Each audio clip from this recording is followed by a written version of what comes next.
¿Quién es César Vallejo? César Vallejo es un hombre reconocido como uno de los poetas más innovadores y significativos del siglo XX en la literatura en español. Logró revolucionar la poesía con su uso audaz y experimental del lenguaje, especialmente en su obra Tríce, publicada en 1922, que desafió las convenciones poéticas de su tiempo. Sus escritos abordan profundamente el sufrimiento humano y las injusticias sociales que se vivían en esas épocas. En esta oportunidad yo les hablaré acerca de la formación académica de César Vallejo. César Vallejo fue una persona que tuvo una formación educativa que influyó mucho en el desarrollo de sus habilidades y sus gustos, de tal manera que así también pudo obtener una vocación artística, la cual luego de muchos años fue reconocida como uno de los mejores poetas a nivel de Latinoamérica. César Vallejo estudió su nivel primario en la escuela Santiago de Chuco. Así también estudió su nivel secundario en el Colegio San Nicolás de la provincia de Huamachuco. Al culminar su etapa escolar, él decidió ingresar a la Universidad de la Libertad para así obtener su bachillerato en letras con la tesis de romanticismo en la poesía castellana. Luego también César Vallejo tuvo un lapso de tiempo en donde empezó a estudiar en la Facultad de Derecho, la cual no pudo acabar por diversos motivos, entre los cuales se encontraban su salida de la vida provinciana. Al llegar a Lima, él publicó su primer poema, Los Heraldos Negros, que fue financiada gracias a su sueldo de profesor. Lo que se puede concluir de toda la formación educativa que tuvo César Vallejo es que él fue una persona muy perseverante, ya que él tuvo muchas limitaciones en cuanto a la educación debido a las clases sociales que existían en ese tiempo, así también a la discriminación. Él nunca supo rendirse y quiso dar a conocer su talento a través de las escrituras, a través de las poesías, donde reflejaba la cruda verdad de muchas personas que se sentían oprimidas por la vulneración de sus derechos. César Vallejo fue un gran exponente en cuanto a la libertad de opinión y en cuanto a ser una persona que mediante sus escritos podía transmitir muchas cosas, entre ellas la reflexión hacia las personas que capaz en algún momento de su vida habían cometido un error al ser discriminatorios o al excluir a ciertas personas por su economía o por su piel. El viaje a Europa de César Vallejo fue un periodo crucial para la vida del poeta. Se trasladó a París en 1923, donde se fue emergido por la pasión artística y política de la época. Según Alfredo Rosas Martínez, Vallejo viajó por primera vez a Europa y pisó tierra parisina en julio de 1923. Tras un largo viaje desde su país natal en barco, y a pesar que no siempre vivió en París, su segundo estado culminó en la capital de Francia el 15 de abril de 1938. No obstante, Vallejo tuvo legitimidad como locutor capacitado para brindar información periodística válida y ficción narrativa sobre París y Francia, donde siempre se encuentra en la posición de un intelectual marginal, por lo que no le impide expresar su opinión o pueda construir una historia increíble o creíble basada en hechos reales. En conclusión, durante su estadía, Vallejo experimentó la realidad social y política de la época, lo que influenció profundamente en su escritura. Su experiencia en Europa lo llevó a reflexionar sobre la condición humana, la injusticia social y el desequilibrio. Su poesía se caracteriza por una profunda sensibilidad hacia el sufrimiento humano y una búsqueda constante en la justicia. Su viaje a Europa marcó un punto de inflexión en su carrera literaria, consolidando su posición como uno de los poetas más importantes del siglo XX. La muerte de César Vallejo. César Vallejo, el reconocido poeta peruano, falleció el 15 de abril de 1938 en París, Francia, a la temprana edad de los 46 años. Su legado literario sigue siendo admirado y estudiado hasta el día de hoy. ya que sus poemas han dejado una huella profunda en la literatura mundial. Falleció a causa de una grave enfermedad, específicamente de una infección al páncreas, ya que se complicó y provocó su muerte. Lamentablemente no fue posible salvar su vida y su partida fue una gran pérdida para el mundo literario, pero su legado poético sigue vivo en sus versos, inspirando generaciones posteriores. Análisis del cuento, Viaje alrededor del porvenir. En primer lugar, Viaje alrededor del porvenir fue escrita durante un periodo turbio en la historia de América Latina. Viaje alrededor del porvenir ha sido objetivo de análisis y críticas literarias. Este cuento se afirma que es una crítica social y política. Se considera una contribución importante al pensamiento político y social. Este cuento refleja los anhelos de Vallejo de una sociedad que se oponga al individualismo en el sistema capitalista, donde la sociedad hacia los demás sea una cualidad de cada individuo.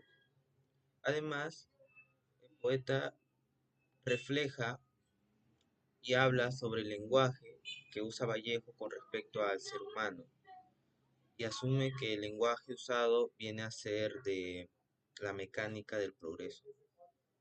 Vamos a concluir como que el cuento Viaje alrededor del porvenir de César Vallejo deja entender la búsqueda del sentido en un mundo marcado por la incertidumbre y el individualismo, criticando a la sociedad y al capitalismo, destacando la importancia de la solidaridad y el respeto hacia los demás. Vallejo nos muestra lo importante de la empatía y cómo el camino hacia el futuro más justo y solidario puede ser difícil, pero si cambiamos nuestra actitud y comportamiento es posible lograrlo. El estilo, temática y escenario de la obra El viaje al porvenir no posee la praxis respectiva de Vallejo, sino por el contrario se refleja un carácter literario enfocado en la conciencia de Vallejo y la vida en una sociedad en que toda relación social pierde su valor primitivo ante la injusticia. La obra del viaje al porvenir se sumerge en ideas del marxismo junto con el modelo soviético, donde abundan los problemas sociales, políticos del entorno y además la conciencia del pueblo, la cual tiene como ideología cambiar al hombre alienado producto de una sociedad capitalista. Concluimos así que el estilo de la obra hizo una diferenciación ante los demás cuentos, ya que el carácter literario está enfocado en la crisis de conciencia, el socialismo, donde abundan temas también del pueblo, los derechos ciudadanos y el repudio capitalista. Contenido del cuento. Viaje alrededor del porvenir. Cuento de Vallejo que narra la historia de un administrador y su esposa, Eva. El administrador se despierta en medio de la noche y no puede volver a dormir. Su esposa también está despierta, pero ambos permanecen en silencio en la oscuridad. El administrador y Eva están casados desde ya hace 2 años y tienen una hija de 3 meses. El administrador se casó con Eva por conveniencia, ya que ella tenía un parentesco lejano con el patrón de la hacienda donde trabajaba el administrador. El patrón prometió al administrador un regalo de 1000 soles si lograba tener un hijo varón. Desde ese entonces, el administrador vive con la constante preocupación de engendrar a un hijo hombre. En Viaje alrededor del porvenir, Vallejo presenta una crítica al capitalismo alienante a través de un relato absurdo y satírico. El administrador y su esposa son víctimas de un sistema que les impide ser ellos mismos. La hija del administrador, que representa el futuro, es la única esperanza del cambio. Buenas tardes, el día de hoy me encuentro con el abogado John Guamán Merino, egresado de la Universidad César Vallejo, a quien se dará una entrevista. Buenas tardes, soy el abogado John Robinson Guamán Merino, exalumno de la Universidad César Vallejo y actualmente colegiado en el Colegio de Abogados de Lima, y también me encuentro realizando unos estudios de maestría en la misma casa de estudios. Señor Young, ¿usted qué opina acerca de la clase social que se dio antiguamente? Antiguamente, como bien todos sabemos, existían clases sociales, esto es, la clase alta y la clase baja.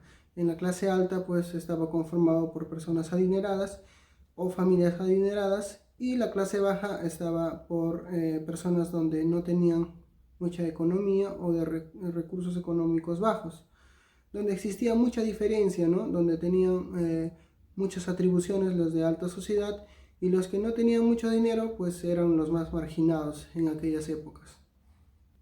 Segunda pregunta. ¿Cree usted que se divide por una clase social tomando en cuenta el día de hoy? Sí, efectivamente. Actualmente, si bien es cierto, podemos decir que no existen clases sociales, sin embargo, podemos observar que sí, ¿no?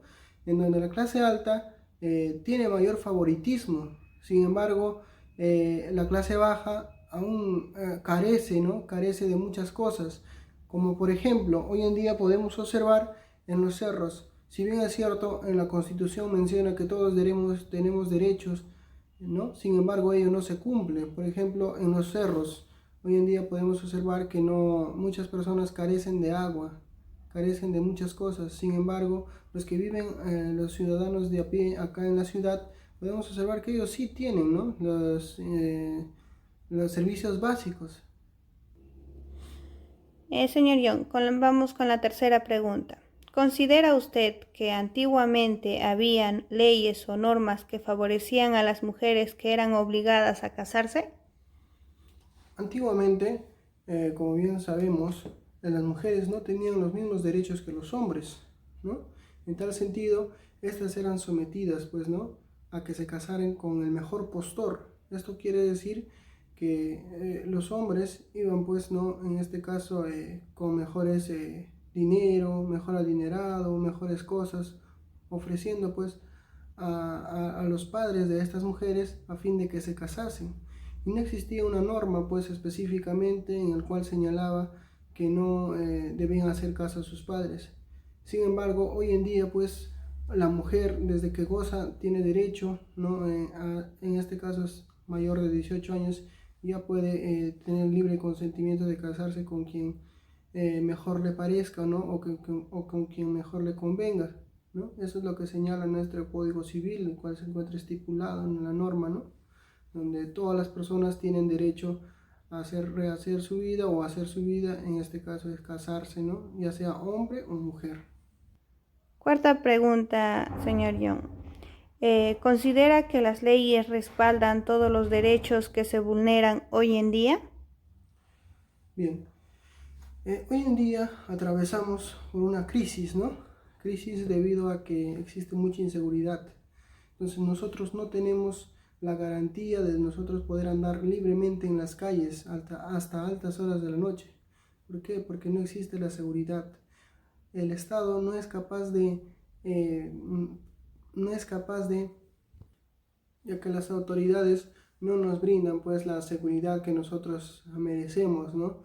Porque constitucionalmente sabemos que nosotros tenemos derecho al libre tránsito, sin embargo no podemos realizar ello debido a que existe mucha inseguridad en nuestro país y en la legislación peruana existen muchos vacíos, ¿no? En donde incluso favorecen a estos delincuentes, a estas personas para que puedan seguir delinquiendo. Es por ello que existe aún esta inseguridad ciudadana que no nos permite a nosotros poder vivir bien. Muchas gracias, señor Young. Eso sería todo. A ustedes les agradezco mucho por la oportunidad brindada.